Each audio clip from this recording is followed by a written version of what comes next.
Hey everybody, I'm Steve Moore. And I'm Mark Castleman. We know the pain and heartbreak of porn and sex addiction.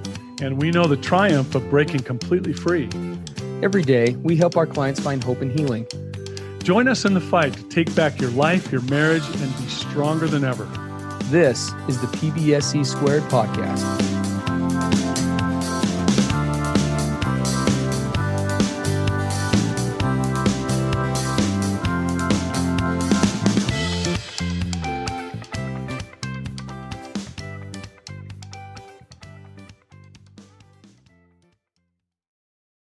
Welcome, everybody, to another episode of the PBSE podcast. It's great to be with you. Steve Moore and Mark Castleman here, coming at you with episode 260 today. We've got a great topic lined up for you. We're excited to jump into it. But first, before we jump into the topic, something even more important than the topic. Not really, but we do want to make you aware. So at the time of this recording, this podcast is being recorded on December 20th, 2024, and will be posted live on December 21st, 2024. Every year at Dare to Connect, as most of you know, unless this is your first episode listening ever, Mark and I run a program for addict spouses and couples called Dare to Connect. It is the first and only program that we know of, quite of its kind, and definitely of its price point, that offers, frankly, an all-encapsulating healing approach for each of those demographics that I just mentioned, for those struggling with betrayal trauma, addiction, sexual addiction, pornography addiction, and the recovery process involved with that. That program is ever growing and encompasses everything from at least 6 hours of content a week of live content, plus you have access to the last 2 to 3 weeks of recorded sessions, an ever-growing library of advanced D2C Academy courses on topics including healthy sexuality and the formal disclosure process, just an ever-growing a new online interactive forum that we're launching next month. I mean, there's all sorts of things happening that are great at Dare to Connect. We know from our history that if what happens in the therapy world is to be any indicator, that interest in healing and growth usually starts to waver a bit as we get into the holiday season. Sessions in our clinics tend to be less busy in December, but then of course, come January 1st, we are like the most popular people on the planet. Therapists and gyms. Those who are the people that are popular on January 1st with the new year and New Year's resolutions. And we want to get you started off right with that. So if you sign up for a 2-week free trial, which you will still get, as that's what we always offer with Dare to Connect, between December 21st, 2024 and January 31st, 2025, you'll get $150 off the first month of your subscription. So what that essentially translates into is you're looking at the first 6 weeks of Dare to Connect for $145 for both you and your partner. It is the best deal that we offer all year long, and we would strongly encourage you to take a shot with that. Every addict and every partner who is listening to this, if you are listening to this podcast, then you know what it is like to be at the holidays. Let's just talk turkey for a minute. To be at another set of the holidays, as you have too many other holidays in the past, wishing that this was the last year you were dealing with this. You're hopeful the next year will be the one, but you're scared shitless that it's not going to be. We know that feeling. We've been there. Don't wait on this program. If you are ready to make a change, let 2025 be your last time. Let this be the time where you break free of this and you get done with this. All you got to do is when you sign up for Dare to Connect, if you go to daretoconnectnow.com, and you click on signing up in the coupon code bar, you will just need to enter the following coupon code: D2C for the holidays 2024. Okay. That's D2C. So D, the number 2, the letter C, the letter 4, and then the holidays, all uppercase, 2024 at checkout. Okay. We will go ahead and put that in the notes for those who are watching this on YouTube as well. We'll put that in the notes of those wanting to view there, and that will be there. Also, when you first go to the D2C or daretoconnectnow.com website, if you click between now and then on sign up, then you will see that coupon code pop up on your screen as well. So again, that's D2C for the holidays 2024. Okay. All right. Enough pandering. On to the show. With that all being said, we are now going to jump into episode 260 here on the PBSE podcast. We had a great submission from a partner. This comes to us, and you can see it's kind of encapsulated by the title. How do I get to find happiness again when my addict partner keeps relapsing? How can I be okay no matter what? Great topic. One that we have breached on here before, but we will look to add to that discussion a little bit today with some new approaches in addition to what we've covered in the past. And this is her submission. I will read it quickly. Hi, thank you guys so much for all that you do. I have been religiously listening to your podcast since Discovery Day 10 months ago. Over the course of our 10-year marriage, pornography has destroyed us 5 total times. So we're dealing with a very complex situation here. There's been a lot of relapses, a lot of recommittals, and a lot of fallbacks. For the last 4 years, I was under the impression it left for good. But unfortunately, the truth came out once again earlier this year. Over the years, I have lost my sense of self-worth, self-love, and I have come to resent my own body. Since this recent D-Day, I have been in a betrayal trauma therapy group and have been back on my antidepressants that I got off a few years ago.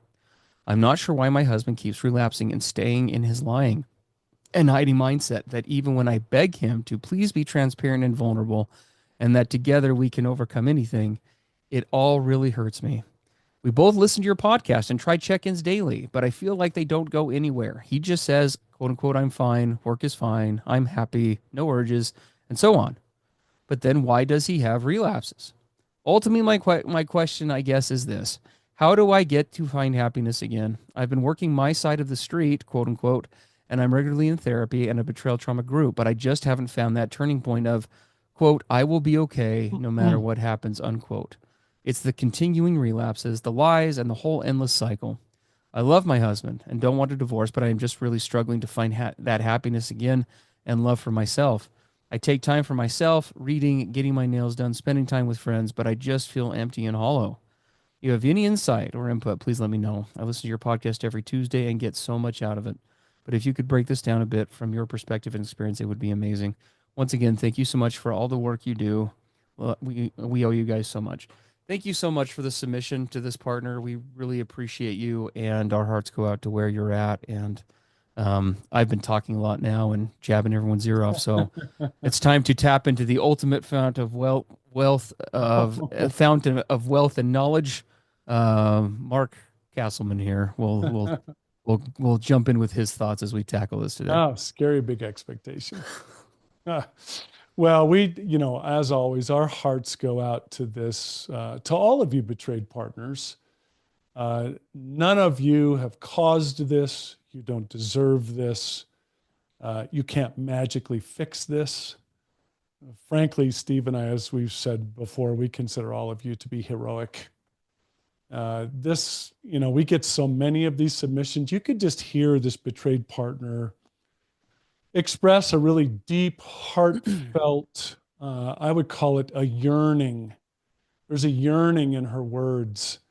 And we hear this so much. How do I get to find happiness again?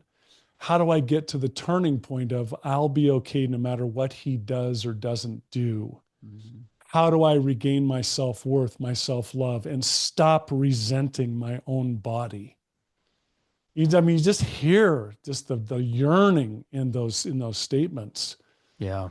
It's interesting. This came in our Dare to Connect program. This whole month of December, it's been an interesting and kind of a new topic for us. We've been taking all of our D2C people through this entire month of December, and we will for the rest of the month, on what we've been calling preparing to change, rather than waiting to burst out of the gate of the new year and excited for a new beginning and a new start, to burst out of there and have things you want to change, goals you want to reach, stuff you want to stop putting up with, right?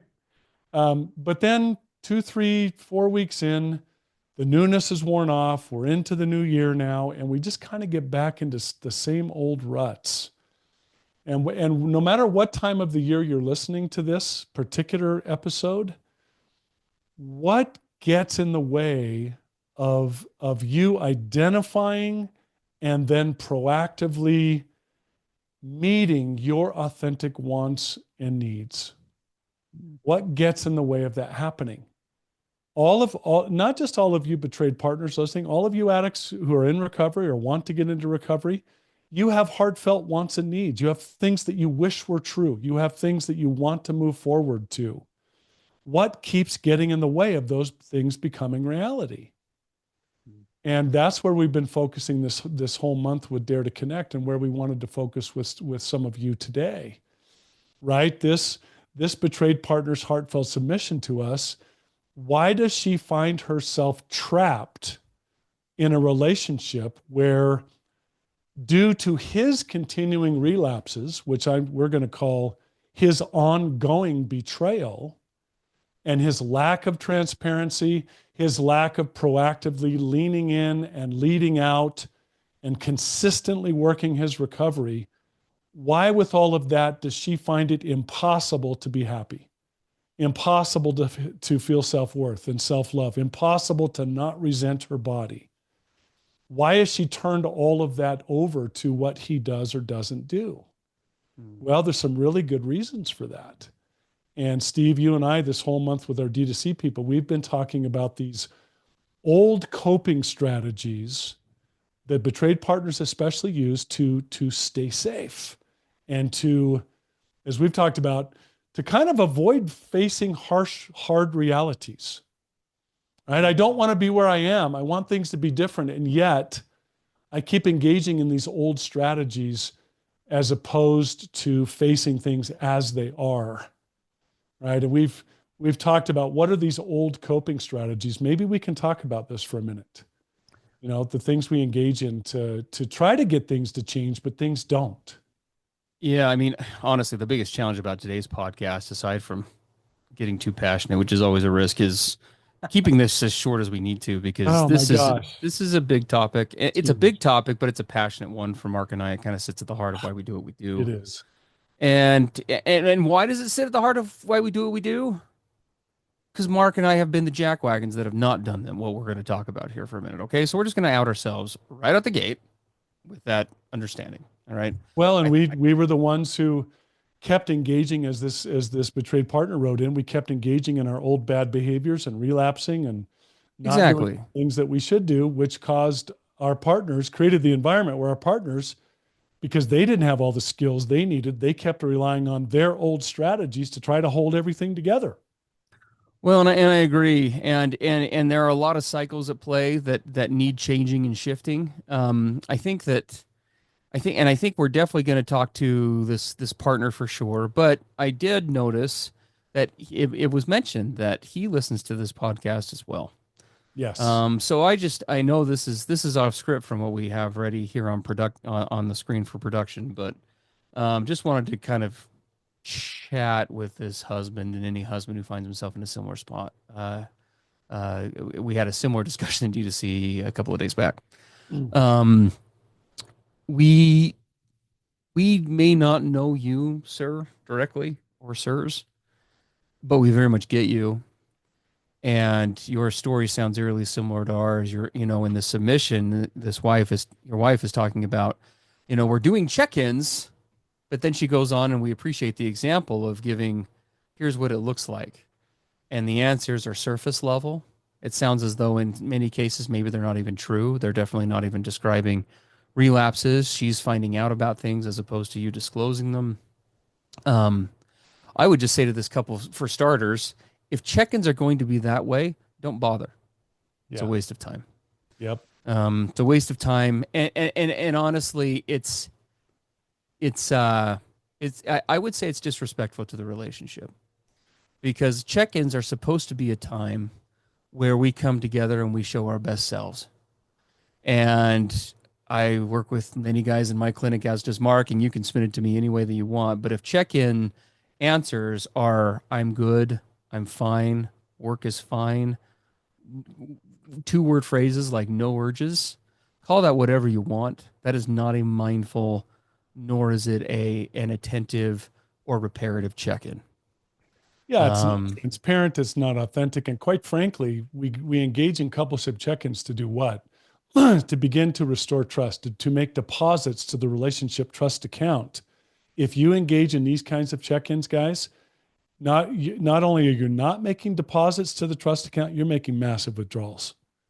it The honestly is check-ins are probably in hurting. some ways more hurtful because I it's absolutely all it agree. does is put on full display how disengaged I am.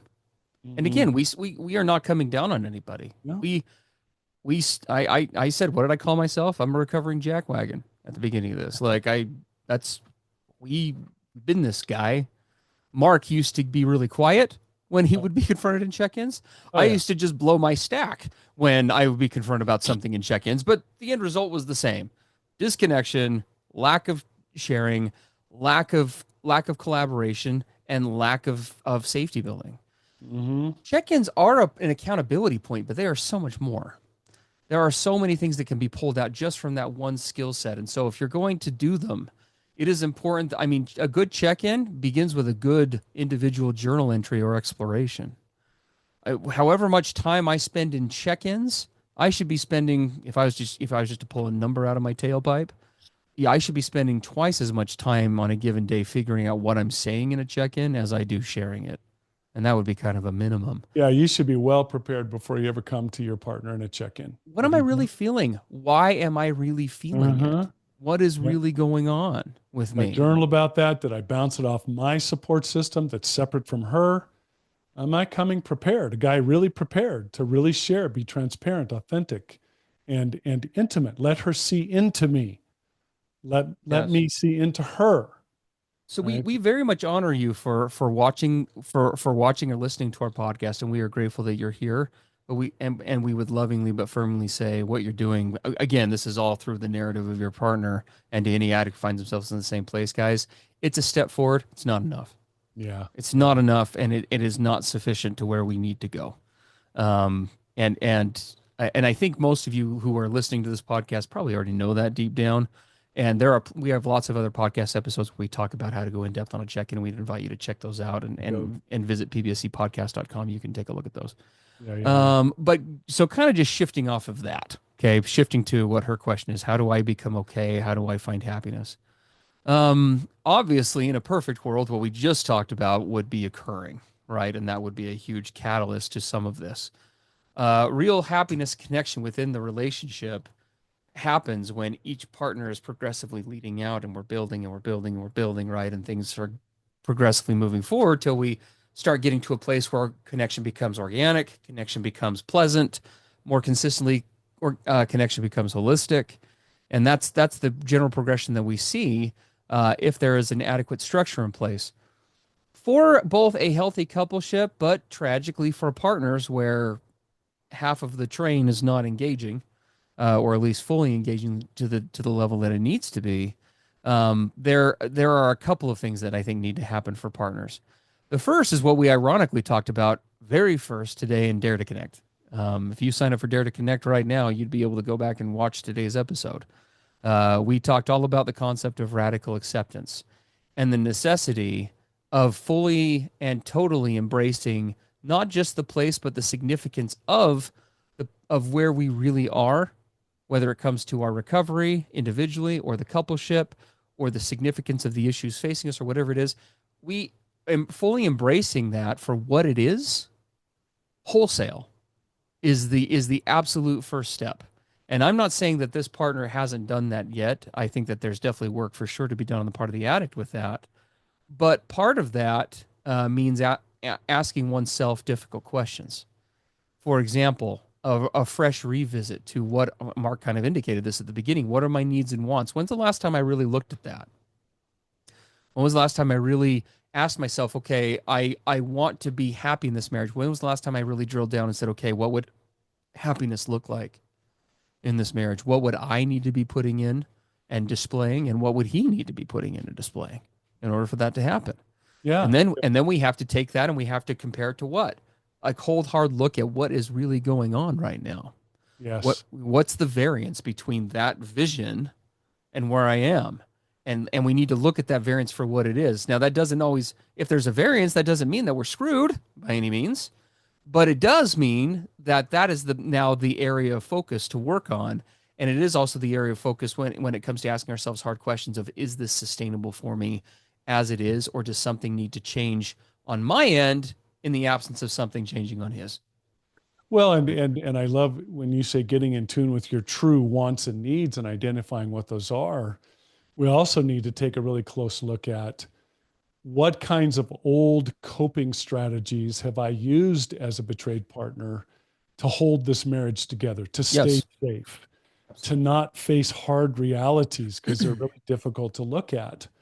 And we see this all the time. We have betrayed partners, bless their hearts. They're so heroic in these efforts, but it's old, I would say in many ways, inauthentic strategies, but very, very needed to survive. Things like, I continue to take the high road. I continue to be a nurturer. Go along to get along in order to hold this whole thing together. Some other partners, they go quiet. They disconnect. They stay aloof. They become, in essence, married singles, ships Mm, that pass in the night in order to just survive. Some other partners justifiably find themselves inauthentically in anger and rage. Those become the dominant emotions. Others take on his recovery. They become hypervigilant, checking in on him, monitoring him, reminding him, pleading with him, threatening him, right? All these strategies that betrayed partners engage in. And we're not, this isn't a come down a betrayed partner session. We invite all of these partners listening. As I've engaged in any or all of those old strategies, what have been the authentic wants and needs that have always been under those strategies? Why have I engaged in those approaches? Doing so is, I don't feel happy. I don't feel fulfilled. They haven't restored my self-worth or my self-love. I'm resenting my own body. But I've engaged in all those strategies that we're talking about because I have underlying legitimate wants and needs. What are they? We invite all the partners listening to really get in tune with what have I been trying to achieve this whole time by taking these dysfunctional approaches, by taking these approaches that give parts of myself away, betray my true self, right? And I'm always the one showing up. Why have I done that? What's yeah. under it? Hey, everybody. It's your PBSE podcast co-hosts here, Mark and Steve, with a special message to all of you about our revolutionary recovery program for addicts, spouses, and couples, Dare to Connect. Nearly every day, we receive messages from subscribers in the program, couples who are just like you, trying to heal from the devastating effects of sex addiction, pornography addiction, and betrayal trauma. Recently, we actually received an amazing feedback message of hope from a current D2C subscriber, and we wanted to just share it with you quickly. She says, this is a partner. I am grateful that while you fully address this addiction as a disease and that it takes over the addict's life, you both also fully address the impact their behaviors and their betrayals have had on the partner. Your words and teachings on partner betrayal trauma opened my husband's eyes to his responsibilities and role in helping me heal. He has stepped fully into the gap to lead this process, and we are making such progress. I originally started D2C by myself as my addict partner was not interested in anything I had to say about recovery. He was working recovery through another program, but his work was off limits to me. I had listened to so many of your PBSE podcasts, and I realized that I needed more than I was getting through my own support group. So I signed up for the Dare to Connect 2-week trial. And then she continues. She says, one night, my husband looked over my shoulder and asked what I was doing. I shared Dare to Connect with him. He tried it, and he's been fully engaged ever since.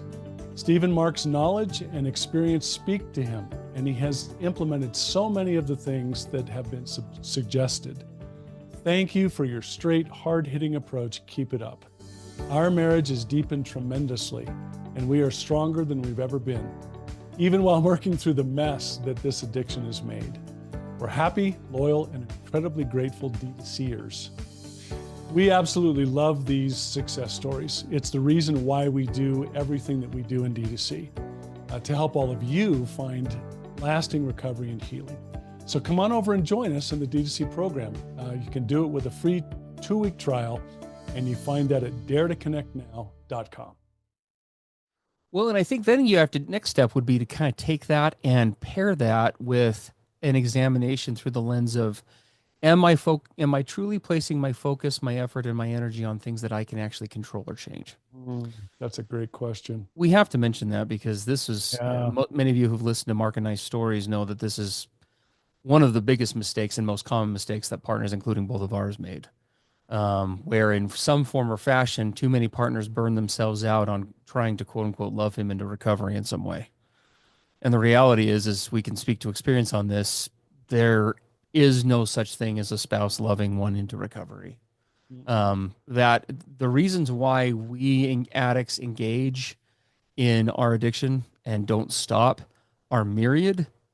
But in my experience as a clinician, and I think Mark would agree, they have very little to do with a lack of or presence of love on the part of my partner, and 95+% to do with the lack or presence of love that I have for myself and the issues surrounding that. And it's tragic. Too often we see that pattern where a partner kind of burns himself out on the efforts there. He at some point hits kind of a catalyst, whether it's a certain pain point or whatever, where he gets serious about the recovery process. And then what happens? She's already expended herself.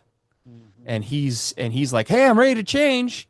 And now what we're looking at is the seventh circle of hell version of The Boy Who Cried Wolf, where he's saying, "Hey, I'm ready," and she's like, "Yeah, I've heard that song and dance." And now we have a bigger problem on our hands. Yeah, yeah, yeah. So in order to protect for a partner to protect themselves from that as well as from losing their own authentic self in the process, that's where really serious boundaries now need to come into play. And we have lots of podcasts on boundaries, but there are a couple of things that I would say that then, and again, we're taking these are little pieces or tidbits from Dare to Connect from this week. The first thing that I would say to a partner is I would apply the adage that a colleague of mine who was very wise told me one day, because it applies in a marriage. When it for at least a partner in a dynamic like this, never work harder than your client is what he told me. You start working harder than your client, you're doing your job wrong. And that was really good for me to hear as a new clinician, because I used to think I was the Batman of the healing world. And it was my job just to swing around on ropes in Gotham City and just go around making everyone magically better. And if I didn't do that, then I was doing my job wrong. Reality is that, however, even as a spouse, we are a significant part of our partner's world, but we are still just a part. And at the end of the day, if I'm going to cultivate a marriage that is healthy and sustainable, or a partnership that is healthy and sustainable, one of the essential ingredients for that is that I don't lose myself in the process, Yeah. that I don't give away pieces of me in the process of trying to help or support them. And so looking at that through that lens and ensuring that, yes, in what ways can I healthily support him? Can I healthily encourage him? Can I healthily be transparent while maintaining those boundaries and recognizing maybe places where I have gone overboard with that, or overdone that, or overextended myself? We know that for the addict listening to this podcast right now, because I remember hearing the same thing in therapy and freaking out, like, "You're telling her to do less with me?" Yes. And it's not punitive, and it's not as a slap to you, and it's not even about justice. It's to give your marriage the best chance to succeed. Because if a partner's listening to what I'm saying right now and it's resonating, there's probably a part of them right now that is dying inside, trying to Yeah. keep you afloat. Yeah, And, because and that's not going to again, work. the big issue here is betrayed partners, engage in all these old strategies to hold everything together. Yes. But in the process, what goes unmet and unacknowledged, that partner's authentic wants and needs. What made up the person you fell in love with in the first place? Yeah, They're going to lose right. themselves. And it's important that every betrayed partner listening, have you identified what your authentic, truly deep felt wants and needs are? Have you found a way to be willing to voice those and be very clear in specifically what you want and what you need and why in this relationship, right? Voicing that. And sometimes the only safe way to voice that is, for example, in writing. Send a letter, because you can't do it, face to face, because he's just not in a place where he can create the safety for that to be expressed. Maybe that can only be expressed inside a therapist's office. Whatever means is needed. Every betrayed partner listening you need to ask yourself, through all these strategies where I've given my happiness away, given my self-worth away, continuing to stay in this rut, what have I been yearning for and trying to achieve this whole time, all these years? I'm going to get clear about what those wants and needs are, why I want and need them, and that is going to be expressed going forward. And I'm going to build boundaries around those wants and needs. That's the purpose of boundaries. Not to make him change, but to finally put up a safety fence around what I want to need and then to hold those boundaries with outcomes, right? Because when she asks, how do I get to find happiness again? How do I find my self-worth, my self-love, and stop resenting my own body? That's not dependent on him. None of what she's asking is dependent on him. Now, I know that's hard to hear. That's part of this radical acceptance that we talk about. What do you mean, Mark? Of course, a lot of that's dependent on him. How am I supposed to be happy when he keeps relapsing, or he is not really active and participating, leaning in or leading out? You're telling me I can still be happy? How?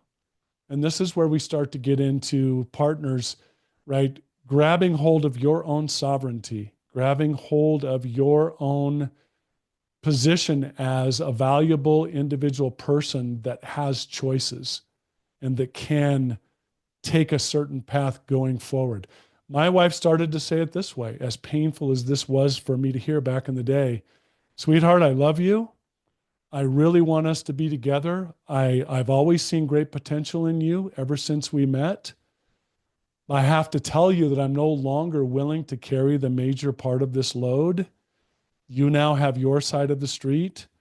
My train, the train of my happiness, my choices, my worth, that train is leaving the station. And I would love nothing more than for you to be on this train with me. But that's up to you. My train's now heading down the tracks of my future. I'm now taking into my own sovereign control all of these things that matter to me. And that train will be at a speed that if you choose to, you can run and catch up, but it won't be that way forever. Eventually that train will be out of your reach. And I hate that that's true, but that is how it has to be going forward. Yeah. Yeah. That's radical Absolutely. acceptance. I'm accepting how things are, what he chooses to do or not to do, but I'm not just accepting it and then going along to get along or getting angry or doing whatever. I'm accepting it and then I'm taking action based on the reality of that. I'm acting in my sovereignty. Yeah. Absolutely. Well, we hope that this is providing a good starting point for all of you partners. And we know how hard it is when we have these discussions with partners, to how hard it can be and intimidating for lots of reasons. It can be to find your voice in Yeah. doing this. Um, and I wanted to say something about that, and then also just something about how to cultivate this. So the first thing, if in Dare to Connect, when we give assignments, because our program includes assignments almost nearly every session, usually in a written format that we give out to those who are subscribers there. One of the things that we'll usually say is engage with this assignment with your partner in whatever method of medium of communication is safest for your relationship, right? Yes. And we would say the same thing here. For some of you, this discussion may have different levels of depth to it depending on the level of safety in the relationship. Maybe it's a conversation you just start with yourself first and then wait till the therapist's office with your partner to have it. Smoke signal, hoping pigeon, email, text, those are all acceptable forms of starting off dialogue that way if need be. Obviously, we're always a fan of the in-person approach, but use your own best judgment on how to begin that conversation. But that dialogue should be happening sooner than later. You first cultivating, but then expressing your voice is essential for you to begin to not just go down this journey of healthy recovery for the relationship, but that self-advocacy is part of how you reclaim, whether it's self-respect or self-worth that has been lost or not ever cultivated prior in a healthy way. Every partner deserves an equal voice in a partnership, and any husband who says otherwise is I don't care where you hail from, it's being done wrong. So, with that being said, the other piece to this is, figuring out how am I going to make sure that I am taking care of me, right? Not just from an advocacy standpoint or finding my voice in the relationship, but part of that acceptance that we're talking about, and again, we mean this with all the love in the world, loving another person does not mean that the ways or the frequency or the level with which we're engaging with them is always healthy. There are a number of people in my life that I love a tremendous amount. but because of different levels of toxicity or lack of safety, we don't spend the kind of time or energy with each other that I wish we could in other circumstances. It's important to consider that, even in a relationship, marriage, if things are recurrently toxic. I'm not suggesting to anybody, including the person who submitted this question, that, hey, cut off contact with your partner, nothing of the sort. All we want for you and Dare to Connect is for, well, listen to the program. It's Dare to Connect, right? We're all about connection. But that being said, we need to be doing that and allow our boundaries to guide realistically where does that connection lie? And are we, in some ways, has acceptance not been mirrored in our boundaries yet? In other words, am I recognizing the interactions that I'm having with my partner for what they are? Because if my partner, if after thorough introspection, the primary source of my lack of self-worth or self-confidence is my partner, that is a problem. And boundaries may need to be found, discovered, reinforced, or changed in the meantime for you to do that healing, to be able to develop out that self-worth, self-love, advocacy, etc. It's a game. It's a very much a game of sticking with the winners. That doesn't mean that you abandon your addict partner or leave, but it does mean that you take whatever space you need to in what ways you need to, so that you are getting a counterbalance to that negativity and making sure that you're grounded and connected with people who do see and are willing to vocalize, advocate for, and champion what you're trying to cultivate in terms of your own self view. Yeah. Yeah. How do I find my happiness again? You may need to go find that happiness at this moment in time, other places than what your partner is willing or able to provide. That's a harsh reality, but it's true. How do I stop resenting my own body? You go and you find that worth of your body, your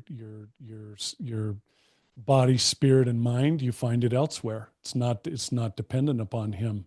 Family, healthy friend relationships, support groups. I mean, the list just goes on, Yeah. right? Choosing where and being very careful with how you invest and where you engage that time. And again, through that lens of am I investing because I need to not be withdrawing, but by the same token, am I recurrently investing more than they are? Because if Yes. that's happening over and over and over again, that in of itself is a mechanism that reinforces that lack of value that we're talking about. Yeah. So, Yeah. okay, Well, yeah. I Thanks think for that being wraps it here. up. It does. We are really appreciative of all of you. You listen in each week. It's a real privilege to be part of your lives and to try to be part of this solution. Again, we would love to see all of you over in our Dare to Connect program. If you're listening to this podcast at this time of year in a December and you want to come and take full advantage of that free 2-week trial plus half off for the first 4 weeks, please come and do that. And you can do that from now, 12/21/24 through 1/31/25. And you can do that using coupon code D2C, and that's D, the number 2, C, number 4, the holidays 2024, all uppercase, no space, at checkout at daretoconnectnow.com. Yeah. So, All right. Take care. And okay. we'll pick things up in our next episode. All right. Happy holidays, everybody. Bye-bye. Everything expressed on the PBSE podcast are the opinions of the hosts and the participants and is for informational and educational purposes only. This podcast should not be considered mental health therapy or as a substitute thereof. It is strongly recommended that you seek out the clinical guidance of an individual qualified mental health professional. If you're experiencing thoughts of suicide, self-harm, or a desire to harm others, please dial 911 or go to your nearest emergency room.